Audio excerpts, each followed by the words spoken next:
ছাব্বিশে ইলেকশনের আগে 26,000 শিক্ষকের পেটে লাথি পড়েছে, তারা আজ রাস্তায়।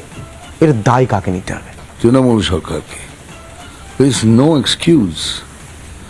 মানে খুব দুঃখ, খুবই দুঃখ। আমি তো বরঞ্চ ভগবান রামকে বলছি, অনুরোধ করছি যে এমন কিছু করে দিন, কিছু একটা ভালো করে দিন, এদের কিছু ভালো হোক।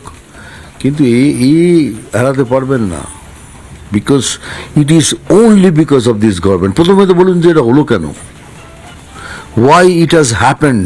প্রথম কথা এইটার জবাব দিন। It has happened, so you must take the responsibility. Finished. কিন্তু উনি তো বলছেন পুরোটাই বিজেপির চক্রান্ত, বিজেপি চক্রান্ত করে শিক্ষা ব্যবস্থা ভেঙে দিতে চাইছে বাংলায়। আমরা যদি বিজেপি চক্রান্ত হয় তাহলে সুপ্রিম কোর্টকে আমরা চক্রান্ত করিয়েছি, তাই তো? Simple logic. পার্থ চট্টোপাধ্যায় কোন মন্ত্রিসভার মন্ত্রী? শিক্ষামন্ত্রী। তাহলে বলুন, তার বাড়িতে গিয়ে পয়সা আমরা ঢুকিয়ে এসেছি। সবাই আমরাই করেছি, বিজেপি করেছে। কিন্তু এসব বোর্ডে পার পাবেন না, এবার আর পার পাবেন না। মানুষ বুঝে গেছে, ক্লিয়ার কাট বুঝে গেছে কে দিস ইউ প্লেয়িং। সব কিছু করছেন, করে এখন হাত তুলে দিচ্ছেন। এবার হাত তুললে চলবে না।